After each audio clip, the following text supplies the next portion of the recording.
Today we're diving deep into this brutally addictive indie game and figuring out why it works so well.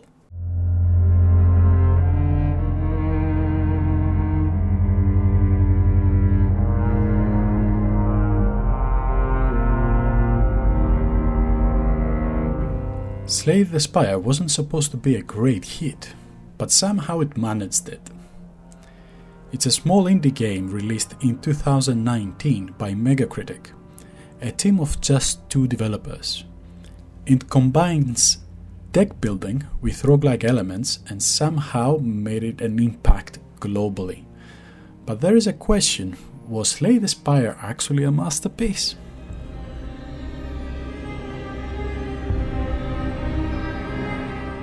For the one person that doesn't know about Slay the Spire, here's a quick explanation to you.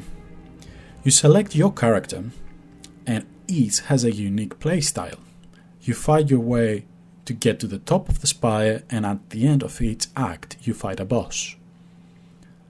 At the end of each fight, the game presents you with a choice to either select a car or skip it, and in case of elite enemies, they also drop relics that have some passive effect.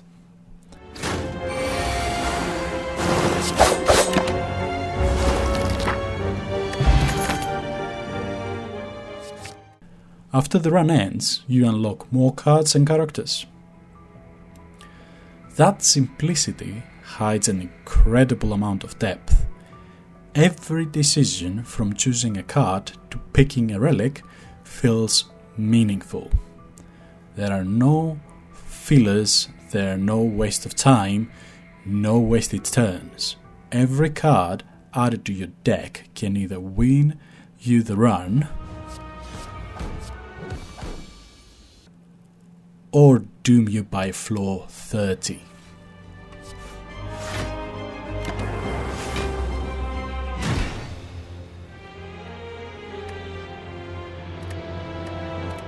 Slay the Spire respects you, the player. No tutorials, no hand-holding. Instead, it teaches you with punishment, death and frustration. You start evolving from random accumulations of cards to prioritize survival to selecting cards that actually benefit each other. A smaller consistent deck is always more powerful. You learn about synergy, pacing and resource management, not because the game tells you, but because the game lets you fail. The game is clean, it's minimal, and it respects your intelligence.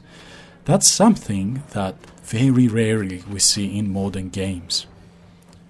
Slay the Spire never really teaches you how to play. There is no giant tutorials or storytelling or explaining mechanics. Instead, it teaches you through repetition.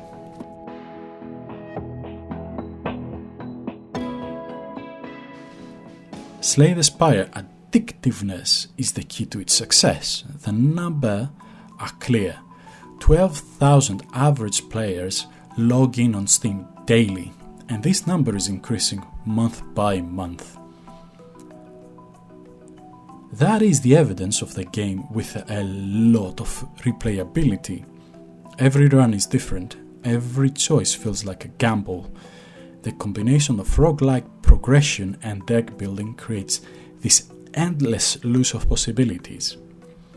Every loss is unique and is a question of what if?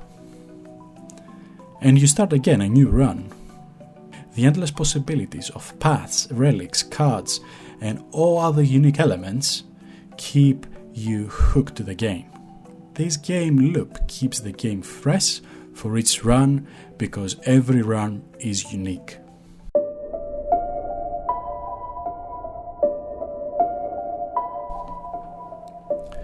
In contrast to big budget AAA games where realism and graphics are the center of the game, Slay the Spire doesn't play by the rules. Slay the Spire is using a complete different approach from AAA games. The graphics are simple and it is just enough. and it does not need to compete with AAA games because it doesn't need to. The graphics are simple and it is exactly what the game needs. Doesn't need to compete with AAA games. And the art of the game is exactly on the spot. It is dark, it makes you uncomfortable and nervous, especially the first time you climb the spire. The best way to describe is by comparing it to a fever dream with the key element of despair. The eerie soundtrack, the unsettling enemy designs, and it all creates this rhythm of tension. You don't play for the graphics, you play for the feelings. The developers did a fantastic job to the game aesthetics with their approach.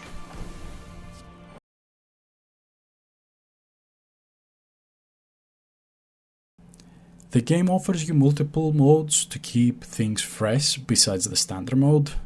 You unlock different modes by winning a run.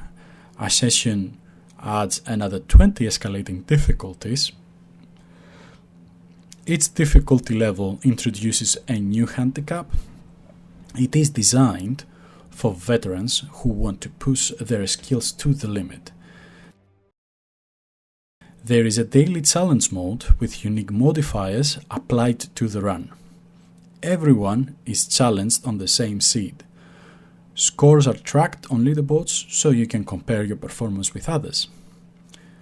Custom modes let you choose modifiers to create your own unique rule set for your run. Lastly, there is an endless mode, and that is an option on the custom mode where you keep climbing indefinitely. After finishing Act 3, instead of ending the game, the spire resets with tougher enemies and scaling difficulty. This is to test your real endurance and see how much do you actually understand the mechanics of the game.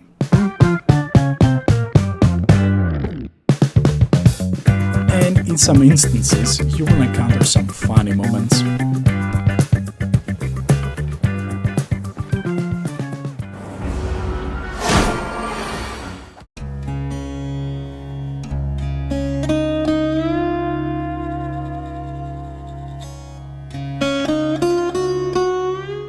What is the legacy of Slay the Spire?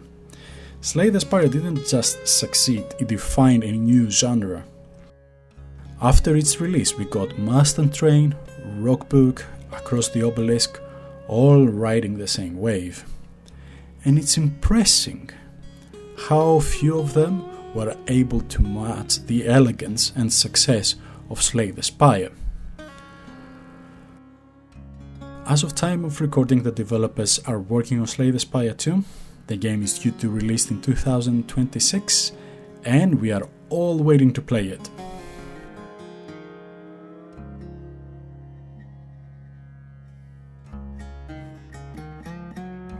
So was Slay the Spire a masterpiece? In terms of design, absolutely.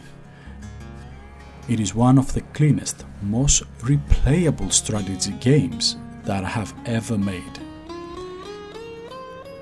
It rewards your skills, your creativity, and your experimentation, all while keeping you hooked for hundreds of hours.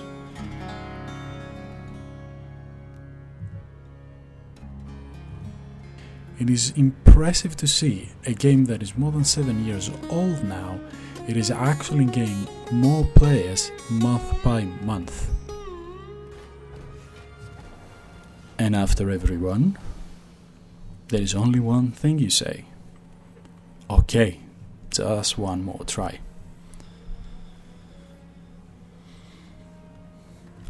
Thank you, and subscribe.